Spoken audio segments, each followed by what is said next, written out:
how to detect malware infection in 9 easy steps. I wrote that column and talked about the neat Microsoft sysinternals program, Process Explorer, and how you could use it to clean or detect malware in your computer. I followed that up with a video InfoWorld made called a free, almost foolproof way to check for your malware. Very popular, and by popular demand, I've been asked to follow that up with, okay, we can detect malware. Well, how do we remove it after we detect it? And there's a couple of steps. First of all, you've got to think that anytime you find malware, whether it's some type of virus or Trojan or pestware or something like that, that really the only safe thing that you can do is to either reformat, reset, or recover your PC. I'm going to talk about everything past that, but just know that if you don't reset everything, you really can't be sure that you got rid of the malware or the pestware. So that's always your best bet. These days, used to be you had to reformat your computer. These days, you can reset it or recover it in some way. A lot of vendors have the utility. It's also built into Windows. You can literally go to the Ask Me Anything bar and say, tell me how to reset my PC, and it will bring up an option allowing you to reset the PC and ask you whether or not you want to lose everything, remove everything, or keep just your applications and files. Again, the safest thing to do is remove everything or to reset it to brand new. But a lot of people don't want to do that, or don't have the time to do that, or don't mind having the risk. So what do you do after that? Well, certainly one of the best things you can do is use your antivirus software to remove it. Now, these days, a lot of antivirus programs are having a hard time detecting every single virus out there or malware program out there. There's literally tens of millions of individual malicious programs being made every month. Very difficult for them to be 100% accurate. But if you think you found some malware, one of the best things you can do is try to get an antivirus program to remove it. If your antivirus program doesn't detect it, you can always submit the sample of that program to your antivirus vendor. Every antivirus vendor has this particular feature. Usually it's built within the antivirus scanner program itself, or you can submit a sample of that malware program up on the internet. Of course, one of my favorites is always just to use Process Explorer, because Process Explorer, as I covered in my last program video, it will run and submit that sample, your malware sample, against up to 57 antivirus engines.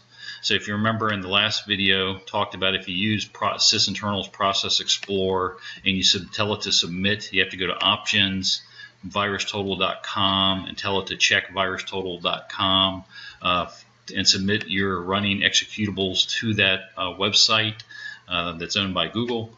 And then it will tell you how many antivirus programs said that something was malicious or pestware out of that it was submitted to. In this case, like this example says, out of the 58 antivirus engines we submitted it to, 0 found it to be malicious. Usually if you're using Process Explorer, you go look for the red things. If you see 1 out of something or anything in red, that's something to be suspicious of. A lot of times if you see 1 out of something, it could be a false positive. Sometimes it's pestware or something malicious. But just know if you see 1 out of something, you can't always be sure that it's malicious. If you see anything above 1 out of something, like 2 out of something, 4 out of something, it could be pestware or malware. And one of the things you can do if some program if VirusTotal is telling you that it's detected, different antivirus engines have detected this thing as being pestware or malware, you can click right on this link and it will open up a browser that will take you to and tell you what antivirus engines are detecting it as malicious or pestware. And you can go to those websites then and download these legitimate antivirus programs, and they will clean the program for you. So that's always one of the best things you can do. Well, let's assume that you can't easily find an antivirus, or you don't want to install a new antivirus to detect something. I'm a big fan of using sysinternals auto runs. You can download auto runs from Microsoft. You can go to sysinternals.com, look for the auto runs program, download and install that. And again, I usually do the same thing with Process Explorer. I go to the Microsoft sysinternals website and I download Process Explorer. Those are 2 indispensable utilities I always use as a professional when looking for malware. And if you can run auto runs will usually tell you what programs are auto loading. Malware almost always auto loads itself in some sort of way, either in the registry or task scheduler or something like that. So if you've identified something that you think may be malware, and again, I'm going back to Process Explorer here, but it could be your antivirus telling you, suppose I want to get rid of driver update or something like that. Again, I can go here using auto runs and start to look for that program. Here I see that there is driver update, 2 drivers updates, and I can, in task scheduler, and I can unselect those. This will turn that off. I also usually, when I'm looking at these programs, I usually will right-click them and take note, go look at properties of those files and find out where they're located, how they're running. In this case, it tells me if the location is under Program Files x86 driver update. So if I have to manually remove it, I can go remove it at that location. I usually write it down. I can also remove it in this case if it's in Task Scheduler. And you can look at all the different programs, all the different areas that Microsoft has identified as allowing programs to automatically start, looking for driver update.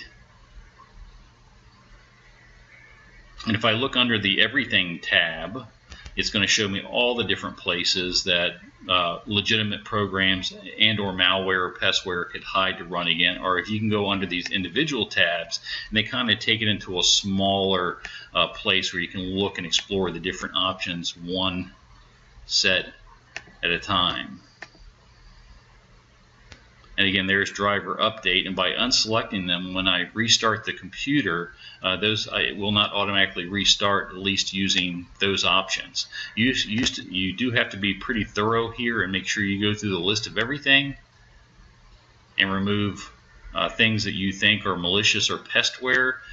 If a lot of times if it has a publisher, usually it's a good thing. You're not always sure about it, but like here's something called App Locker, and I'm not really sure whether this is legitimate or not. If you wanted to, you could tell it to search online for that option, and that would start your browser, and then you could read more about it.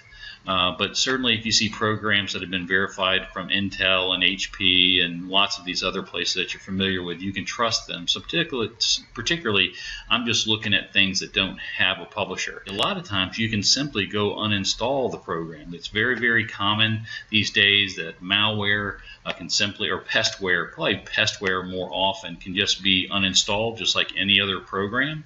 I've been doing malware removal and pestware removal for almost 30 years, and I can tell you that these steps will remove probably 99% of all malware and potentially unwanted programs. Again, the best, safest thing you can do is reformat, reset, or recover your PC. After that, the next best thing you can do is use an antivirus program to remove it. If your antivirus program doesn't recognize it, you can submit a sample to it. Then if that doesn't work, I like to use sysinternals or Microsoft sysinternals auto runs or sysinternals Process Explorer to make those programs not automatically run and also to kill the process.